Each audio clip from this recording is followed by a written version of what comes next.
I'm going to tell you the one thing rich people know about money that broke people never figure out. And it's not what you think. It's not about working harder. It's not about saving more. It's not about investing in crypto or stocks. It's something so simple that when you hear it, you'll get angry. Angry because nobody told you this before. Angry because you've been doing everything backwards your entire life. But stay with me, because what I'm about to show you will change everything. Let me ask you something real quick. Now ask yourself this: are you rich? If the answer is no, then working more hours isn't the solution. There's a man I need to tell you about. His name is David, and David worked himself half to death for almost a decade, until one random Tuesday afternoon when everything changed. David lived in a small apartment outside Dallas, Texas. He was 34 years old, married, one daughter, 7 years old. Every morning started the same way. Alarm at 4:45 a.m., still dark outside. Body heavy like concrete dot. First job started at 6 a.m. Construction site, lifting, hammering, sweating. He worked until 2 p.m., hands covered in blisters. Screaming with pain, then he'd drive across town. 40 minutes in traffic. Second job started at 3 p.m. Retail store, stocking shelves. Dealing with customers, he'd finish at 10 p.m. Drive home in silence. Radio off, too tired to listen. Walk in the door. His wife already asleep. His daughter already asleep. Eat alone at the kitchen table. Stare at nothing. Fall into bed at 11:30 p.m. 5 hours later, the alarm would scream again. David did this 6 days a week. Sunday was his rest day, but on Sundays he did yard work for neighbors. Cash under the table, because the money from 2 jobs. It wasn't enough. David believed something deep in his bones. He believed that hard work equals success. That's what his father told him. That's what his grandfather told him. Keep your head down. Work hard. Don't complain. Money will come. So David worked harder than everyone he knew. He never called in sick. Never took a vacation. Never said no to overtime. And every month, he waited for things to get better, but they never did. Bills came in, money went out, nothing left over. Car broke down. There goes the savings. Daughter needs new shoes. There goes the emergency fund. Every single month, the same cycle. The same stress, the same empty feeling. One Saturday afternoon, David saw something that broke him. His neighbor, Ryan, was washing his car in the driveway. Brand new Tesla, shining in the sun. Ryan worked from home. David knew this because Ryan was always home. Morning, afternoon, evening, always there. Ryan would take his dog for walks at 11 a.m. on a Tuesday. He'd be at his kid's soccer game on a Wednesday afternoon. David saw him at the coffee shop on Thursday mornings, laptop open, smiling. And Ryan had everything: new car every 2 years. Nice clothes, big house, swimming pool. His wife didn't work. She stayed home with the kids. They took vacations. Real vacations. Europe, Asia, beaches. David felt something hot rise in his chest. not jealousy. Worse than that, confusion, anger, desperation. What am I doing wrong? David tried everything he could think of. He asked his construction boss for a raise. Sorry, man, budget's tight. Maybe next year. He asked his retail manager for more hours. We're actually cutting hours. Corporate decision. He tried to save money. Cut out coffee, cut out fast food, could cut out everything. Saved up $800 over 3 months. Then the car needed new brakes. $650. Then his daughter got sick. Doctor visit. Medicine. $200. Back to zero. One night, David sat at his kitchen table at 2 a.m. Couldn't sleep. Too stressed. Too tired. Too broken. He looked at his bank account on his phone. $143. He looked at his bills for the month. $2,847. He put his head in his hands and felt something crack inside. I can't keep doing this. I just can't. The next Sunday, David went to the park, his one free afternoon in the entire week. He sat on a bench, stared at nothing, felt defeated. An old man sat down next to him. Older guy, maybe 70. Simple clothes, worn jacket, but clean, peaceful looking. The old man had a bag of birdseed.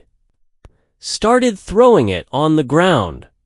Birds came immediately. Dozens of them. They ate right from his hand, circled around him, trusted him. The old man watched David for a few minutes. Then he spoke. You look like a man carrying the weight of the world. David looked over. Surprised someone noticed. Just tired, David said. Tired from what? The old man asked. Work. 2 jobs. Never enough money. I don't know what I'm doing wrong. The old man smiled. Not a mean smile. A knowing smile.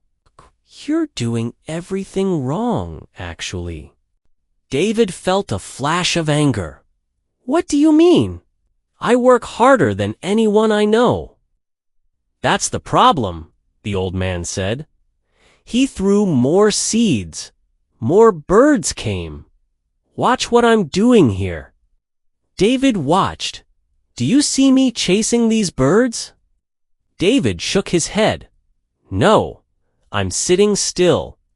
I put food where they can find it, and they come to me. The old man looked at David. You're chasing money, and the harder you chase, the faster it runs away. David felt confused. But I need money. Everyone needs money.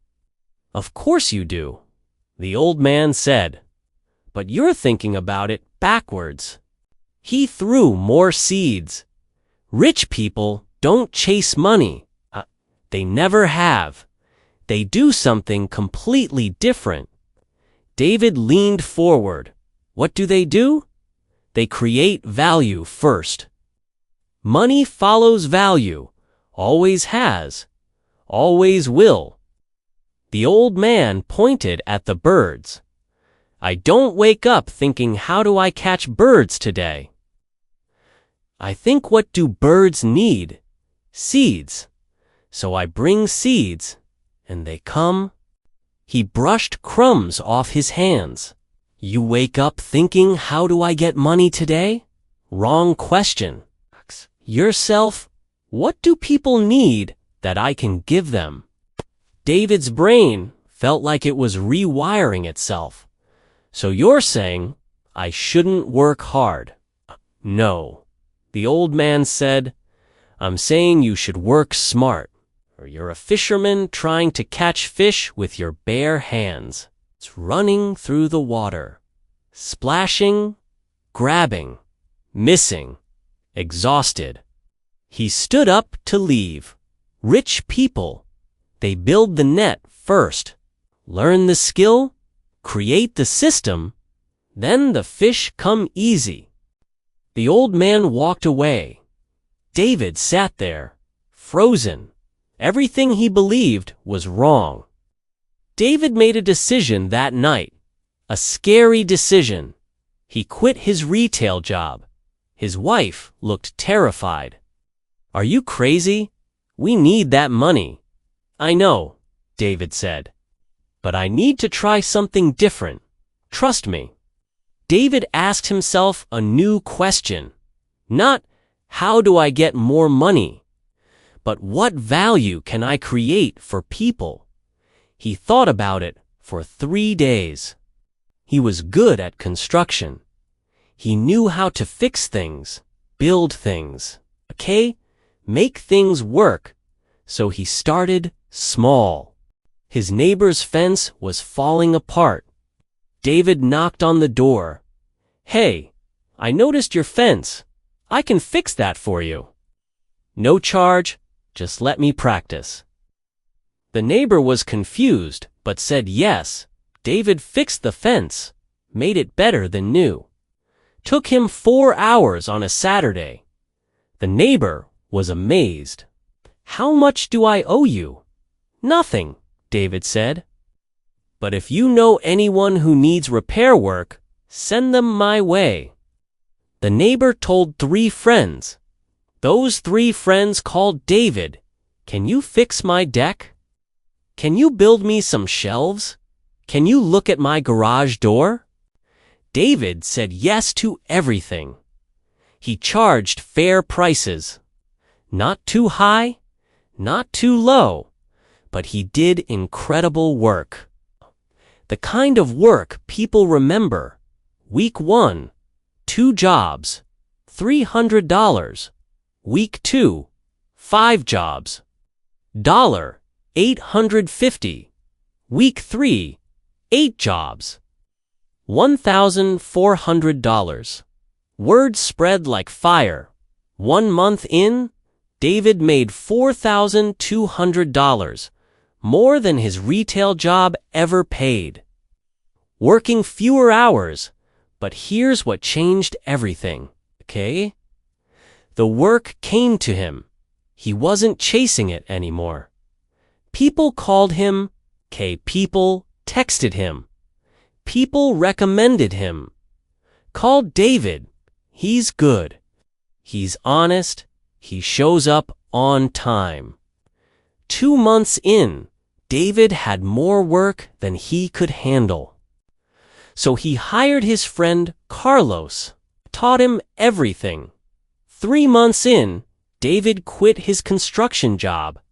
He was making $6,800 a month from his own repair business, working half the hours he used to work.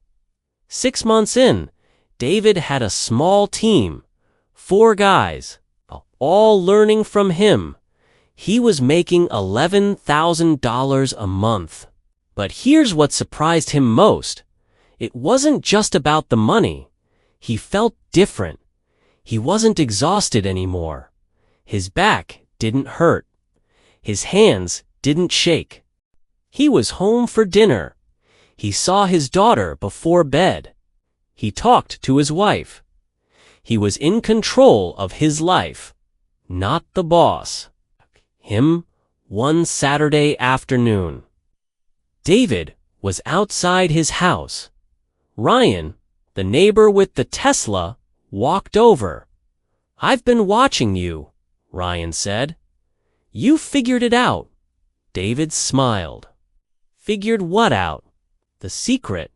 You stopped chasing money. You started creating value. Now, money chases you." David felt it click. Completely. The old man was right. Rich people don't work for money. They create systems that bring money to them. Now think about your life right now. Are you chasing money? Or are you creating value? Do you wake up asking, how do I get money today? Or do you wake up asking, how can I help people today? Here's the truth that rich people know. Money doesn't come to people who need it. It comes to people who deserve it through value. You're not stuck because you're lazy. You're stuck because you're doing it backwards. You're running after money with empty hands. You need to build the net first. Rich people solve problems. They help people. They create value. Then money follows. Always. You can change this. Right now. Today. Stop being the fisherman with bare hands. Become the fisherman with the net. Tonight, before you go to bed, I want you to do something simple. Write down 3 things. 1. What problem can you solve for people? What are you good at? What do you know how to do? 2. Who needs help that you can give? Your neighbors? Your friends? People in your community? 3. How can you start this week? Not next month. Not next year. Week. Don't think about money when you write this down. Think about helping. Think about value. Think about service. Money will follow the value you create. The birds came to the seeds. Money will come to the value. David was broke and exhausted. Now he's free. The secret was never about working harder. It was about working smarter for others. Give first. Money follows. If this story changed how you see money, hit that like button. Share this with someone who's working hard but staying broke. Subscribe for more stories that change lives. Your life can change starting today. See you in the next one.